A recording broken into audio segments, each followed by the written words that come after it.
One of my students has 980,000 subscribers, and he started posting shorts. He originally was a long form channel. And there's a section inside your analytics where you could see how many people switch, only watch shorts, only watch long form, or watch both, right? So in analytics and into the reach section. And or engagement, they might have moved it. But what we noticed is he was getting about, 50 to 150,000 views per video, long form videos. And then his shorts went hella viral, like millions and millions of views. And now he's at 980,000 subscribers and he barely breaks 1,000 views on his long form content, which is insane. So we've looked at those stats and now it says 98% of his audience watch only shorts and they no longer watch long form. Hello, everyone. Welcome to another episode of Scroll Halters, a show where entrepreneurs, creators, and marketers share their best stories and insights. This show is brought to you by Social Marketing Writing. Today, I'm joined by Itani, a YouTube coach and mentor.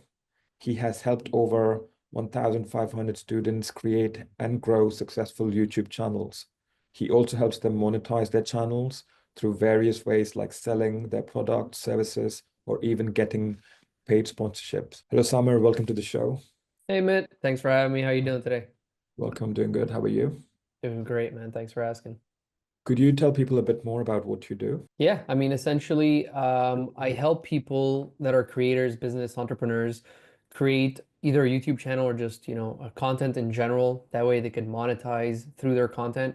So let's say you are somebody that has an audience, but you're not sure how to monetize it. Well, then I could help you create an offer and monetize your audience. And let's say you are somebody that has an offer already, but you're not sure how to create content about that. Then I go ahead and I teach you the right structure on how to create content without creating pitch fests and becoming very like sleazy in a way, but in order to convert views into paying customers. You've grown many of your own YouTube channels in various niches, haven't you?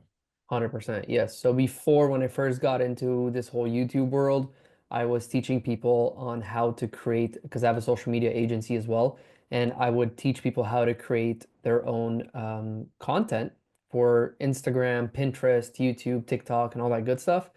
And then slowly I transitioned into faceless content because I wanted to, be part of the creation, but not necessarily always talking on camera. So I mastered that. I learned how to do that, coached over 1,500 people within that industry. And then slowly I started shifting back into the whole business and entrepreneurs because it was more fulfilling for me and we'd make a lot more money doing that than the faceless side. And why do you prefer YouTube over other platforms? Because it's evergreen, man. So like, let's say you go on Instagram or any other platform. Let's say you post something, and I am a person that watch that video. And nowadays we save like a million things and we send it to ourselves, but it's really rare to go back and watch it. But let's say I'm looking for something. Let's say Mitt, you posted something, and I really got a lot of good information from it.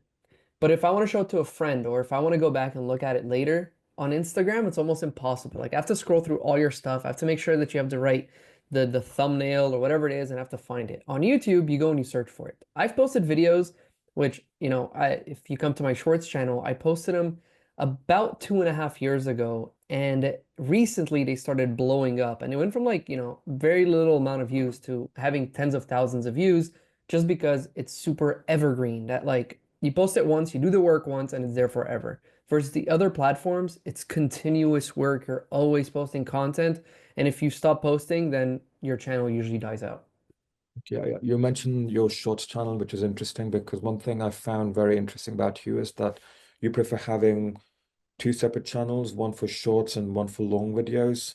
Why do you prefer that? So just basically off of human psychology, I mean, this doesn't apply to everybody, but for most businesses and coaches, I would highly recommend this. Now, the reason for that is because when you click on a YouTube video that's a long form video, we make a conscious decision to watch that video.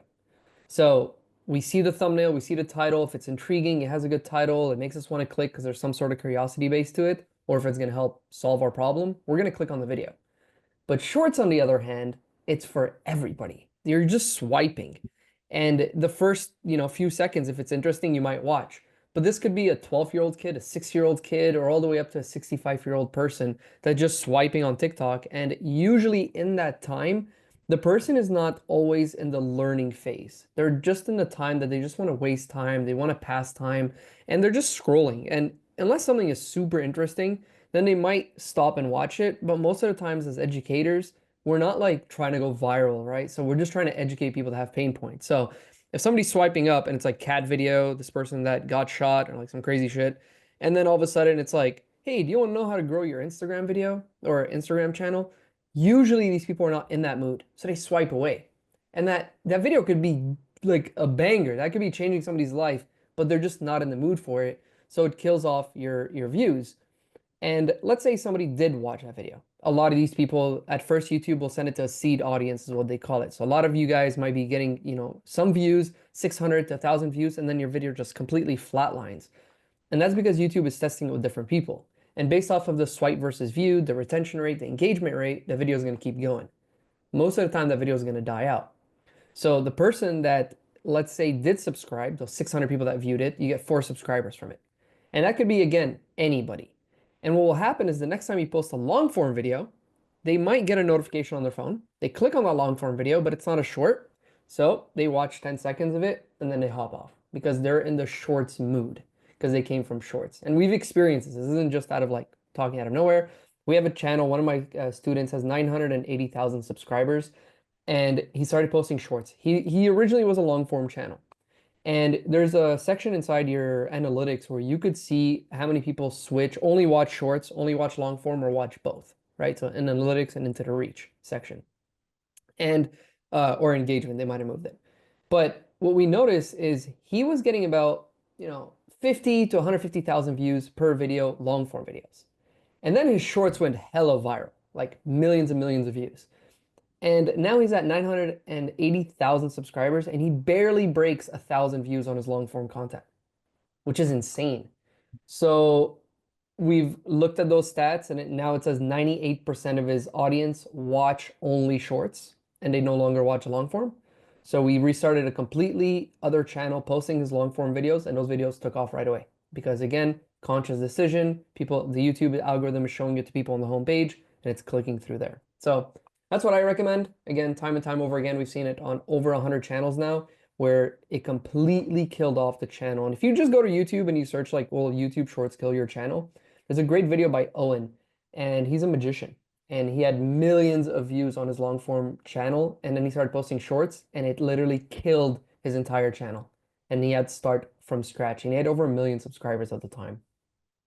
Why do you think it kills it? Because all of a sudden you have all these followers and because you attract all these subscribers and because they're not watching it, so the algorithm thinks that you're not creating good content, or is it some other reason? So there's a few different reasons I would say. So number one, of course, is yes. The way YouTube works for the most part is there's always the core audience, and based off of your audience that's currently watching it or not, like your subscribers, what will happen is that video will be promoted to more and more people. Okay. Now, again, this doesn't apply to every channel, but I'm talking to specifically educators here. Entertainment channels like Mr. Beast, he could post it on the same channel because he is a very famous person and they'll watch it all over the place and it's the same exact type of content. But educational is very different. But with that being said, let's say you post a video and your subscribers, you get a notification. Let's say you have 1 million subscribers. 20% of those people get a notification, right? Because not everybody's going to get a notification because they might be subscribed to a lot of other channels. So not everybody gets a notification. For those that do, they might click on the video and they notice that it's not a short video and they don't have time right now to watch, a 10, 15-minute video. So what they do is they click off. So what does that tell YouTube? This video is not good for the core audience. So why would it be good for anybody else? So it kind of kills it off. Now, YouTube luckily did come up with a little check mark now where while you're posting a video, you could say, do not show it to my subscribers. Like, do not send notifications to my subscribers per se. We've tested that out. It's okay, but it's still not doing the best just because, again, the core audience, the data analytics, the way it works, YouTube, is just collects data, right? It's like a Venn diagram. So let's say me and you watch a video. We both have something in common. We are entrepreneurs. So it grabs that information and it goes, okay, let's find more people that are entrepreneurs within that Venn diagram. So it finds more people and more people. But whenever they go on shorts, these people have so many data points because they've just watched 1 million different types of videos that YouTube gets confused with who to actually show it to. So you end up with an audience that is engaging with shorts because they're just swiping up, but not necessarily clicking on your long form videos. Therefore, the long form videos turns out to be a dead video and YouTube stops promoting it. So Okay. I don't know if that makes sense, but Okay. Essentially, the views that you're not going to get anymore on the long form videos comes because no one's clicking on that video from your initial audience. Now, again, there's always outliers. There's always randomly one of your videos are really going to take off. But for the most part, we've seen that the channel does die out. And as soon as we started that new channel and posted the same exact videos, we actually deleted them and reposted them on the new channel. They got 20, 30, 40,000 views on a brand new channel versus their old channel was only getting 1,000 views with 980,000 subscribers. Okay. That's interesting. And you mentioned something about how when most people discover shorts, they're discovering it through when they're swiping up. But they also do discover shorts when they're searching, because I remember you mentioned something recently about how you didn't post, you had a shorts channel and you didn't post for about 2 years, and but it's still getting about 30,000 plus views a month. Correct. Yeah. It's going upwards of 40,000 views now. It's still picking up. All the videos are literally skyrocketing. I don't know if you want to throw them up on the screen. I'll send you some screenshots and you could show them, the difference of what happened. It's actually crazy. So usually 98% of your views will come from Shorts feed. And that's when you first post a video, right? But nowadays people want the answer for things, especially as educators. We're problem solvers. So people have a problem, they go on YouTube and they search for the problem that they're having and they're looking for a solution. So if you can give somebody a solution within 30 to 60 seconds in a short video instead of a long form video that they have to watch, 5, 6, 10, 15 minutes of to get the same exact answer, then you have the advantage. So what I did is I went back and I changed all my titles and all my descriptions to SEO based, so search engine optimized keywords. So you could also do this by going to vidIQ, clicking the keyword that you want, and then hitting on the questions tab, and you'll see a lot of specific questions and the search volume for each question. And then I changed all my titles and I just did that. And a few weeks later, they just all started taking off. And now I have, I think, a 96% to 98% search for my shorts, right? And that's why you could, for this is my tactic that I pretty much teach to a lot of students is if you are an educator, go with SEO titles and thumbnails for shorts, and stay away from these trying clickbaity titles and thumbnails that most people would use. I mean, thumbnails, you could still use a clickbaity one, but essentially for the title, you want to create an SEO based title to help people find your solution to their problem in a short period amount of time. Okay. And one more thing is, yeah, you're getting all the views, but how are you monetizing it? Because one of the things I hear from a lot of experts is it's harder to monetize shorts. So how do you do? Yes. So great question. How to monetize it? A few different ways. Number one is giving you exposure. So a lot of people, what they do as soon as they find me there, they go and I have the pinned comment. So my first pinned comment is usually, check out my school community, check out, book a one-on-one, whatever it may be. So that gives me more exposure to getting people to come and view my school community. And then I have a VSL on there, virtual sales letter, right? So it's like a video where I explain what's going on and then it shows you, if you visit my school page, you'll see it. I talk about what benefits you could have, and then I actually deep dive into the course and into the program so you could see what you're going to get, then some testimonials.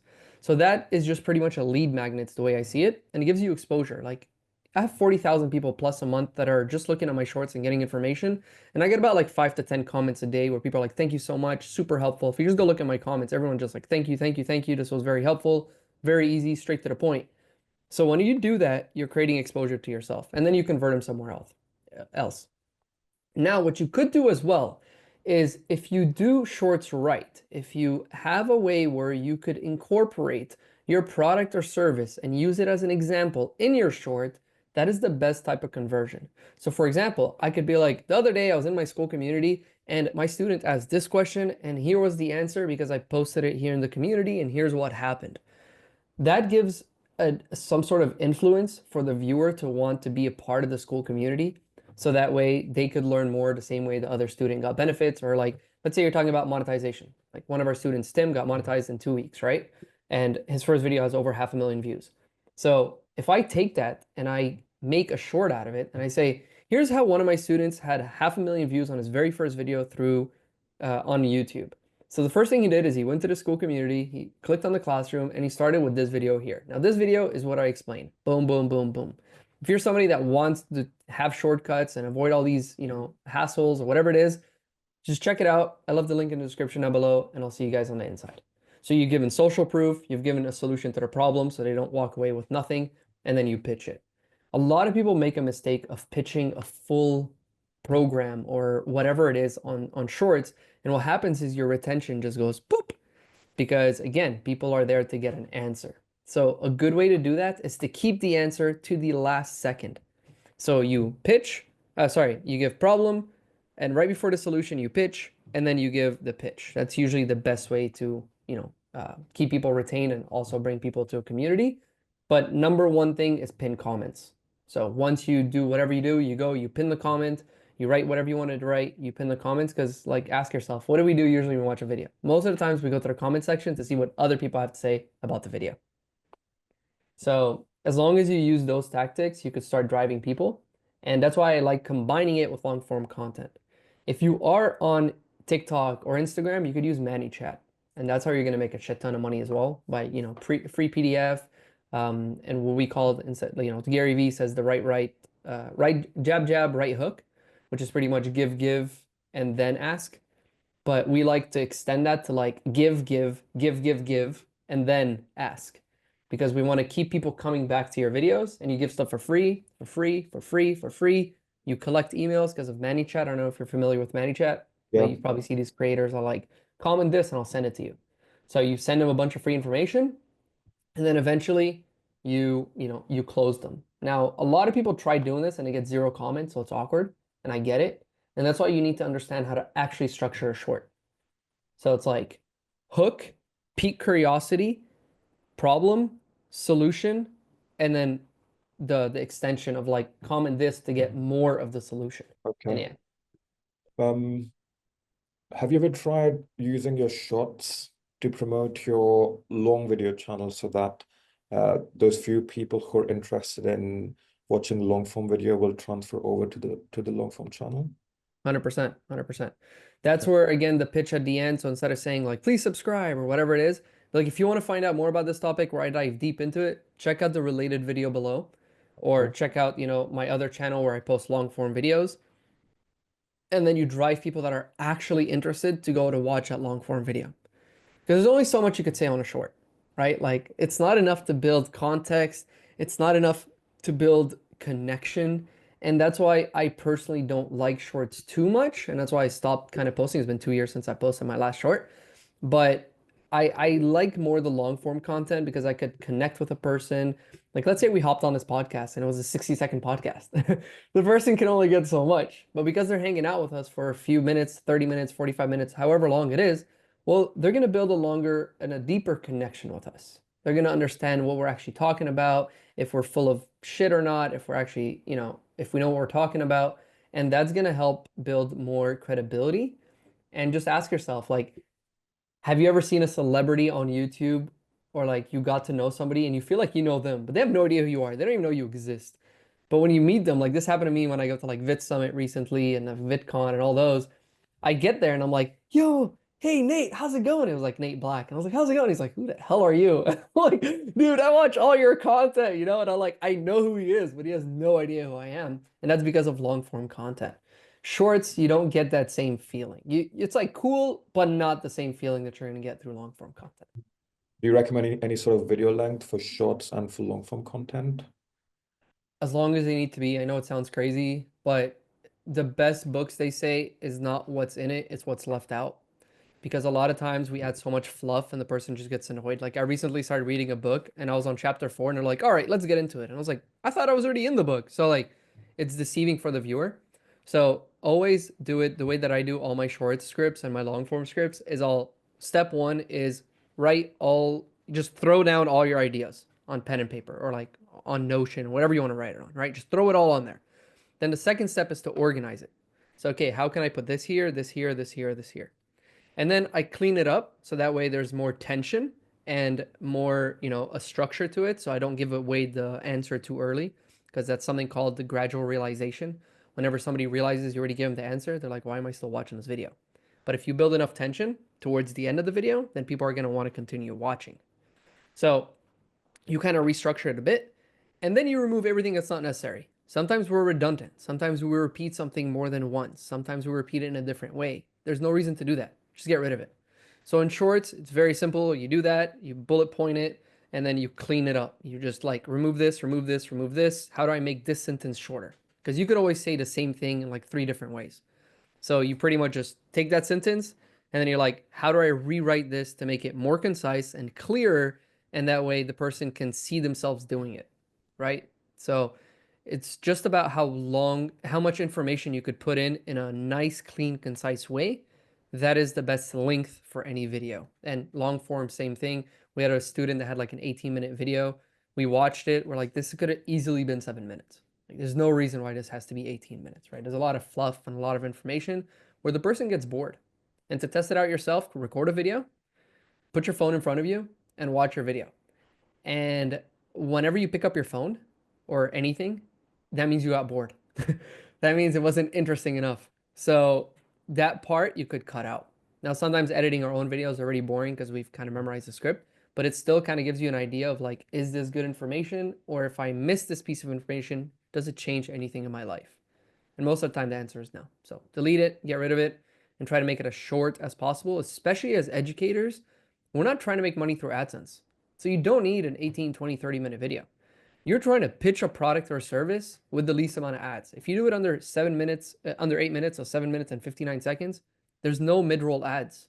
So the person is not going to get interrupted with an ad and say, oh, I don't feel like watching this anymore. This is boring. Because usually that's what we do. It's usually in the mid-roll ads that the person might be like, I don't want to watch this. And then they click off.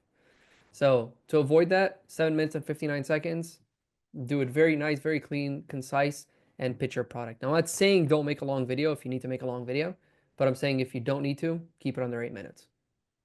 Okay. And it's much better to stick to a very specific niche for your channel than to go broad, isn't it? Always, 100%, man. Always. Niches is where the riches are at. Not only for the algorithm, like the Venn diagram I was saying, but just give yourself like if I ask you, if I make a video about, um, let's say, how to be an accountant. I'm talking about accounting, right? I'm talking about how to make more money, save taxes, save all this stuff. Then all of a sudden, I'm like, you know what? I also want to talk about how to grow your Instagram channel. And then I post a video about that. And you're a person that's just in accounting. You're like in this world, in this phase of just accounting. And all your feed on YouTube is just accounting, accounting. And like my feed is different than your feed, right? Everybody has different feeds. So if all of a sudden that video is like how to grow on Instagram, I may not be in that moment interested in watching an Instagram video. Therefore, I'm getting the impressions, but I'm not clicking, which leads to a lower click-through rate, which leads to YouTube promoting it less and less. So definitely do that. Stick to a niche. If you want to create different niches, create a new channel. Like if you're going to post that video anyways, it doesn't change anything to create a new channel and post it on a separate channel because it's the same exact amount of work. You just have to click switch channel and post it. That's the only difference. But apart from that, highly recommend being niche specific on your channels. Yes. And you also mentioned that getting the offer right is very important. And would you say people need to work more on that before they even launch their channel, or do you recommend to start your channel and work on it at the same time? 100%. Always start your channel, guys. The reason why we call it two chapters ahead, the company, is that you don't need to be an expert in your field. The same way that when you go to the gym, you don't hire an Olympian. You hire somebody that's just two chapters ahead of you in the process and you're willing to learn from them. You don't need to have an offer. You don't need to have anything. Just go start, teach people some stuff, and people will start asking you for things. And then you could start creating offers and helping them out with whatever they're asking for. So that's like a great way to start. Just start because you will always know less than somebody else, and you will always know more than a lot of people. It doesn't matter who you are in this world, you will always know more than a lot of people, especially on YouTube. We are the beginners on YouTube. People that are already experts are hiring coaches already and going to seminars and buying courses. They're not going through YouTube Versity. They're not going on YouTube and looking for these basic questions and answers. So if you're somebody that already knows enough that you could help a lot of people, which is YouTube, create content. You'll see how it could change your life. Like we have students that barely break 1,000 views on a video and they're making $300,000 in reoccurring revenue per month. Because every video they're getting about like 5 to 10 people. We underestimate how many 1,000 people are. So they're getting 5 to 10 people to join their $99 a month community and they just surpassed 3,500 members. I think they're like 3,800 members at $99 a month. So you do the math, $380,000 in reoccurring income every single month. Just from 1,000 views a month. It's from no, not from a month, from 1,000 views of video. Okay, So he posts about 4 videos a week, and he's getting about 500 to 1,500 views per video. So I'm gonna average it at 1,000 views a video. that's nice. Thank you so much for. I think this was very helpful. Thank you so much for joining Pleasure. us. I'm sure my listeners will find it very useful. Can you tell people how they can find you? 100%. So anywhere you look, it's gonna be 2 chapters ahead. Instagram, TikTok, YouTube. Directly, I mean, the best way to contact me and to get in contact with me is going through my Instagram or my Facebook page. So Facebook page will be Samer Itani, and on Instagram will be 2 chapters ahead. And everywhere else you look for it, it's 2 chapters ahead. And yeah, you could hit me up. I'd be more than happy to answer your questions, help you out, and help you on your journey. You know, monetize your audience and help you understand how to create content that hits, how to create an offer if you need help creating an offer, and how to pitch your offer inside your videos to actually convert people. So the right thing to do and the right time to do it. Okay. Okay, yeah, check out Summer's Instagram and his Facebook and also his school. I mean, I'm in his school program and it taught me a lot about I've already been through about a bit of it and I've learned quite a bit about niches and yeah, I'm looking forward to learning more. Yeah, man. Okay, Appreciate you coming in and joining as well. And I'm excited to, hop on these calls, these coaching calls that we do every single week. Hop on, ask these questions, and I'm looking forward to helping you grow your channel, my man. thank you. Thank you so much for joining us. Thank you for having me. Bye. Take care. Bye. Have a great day.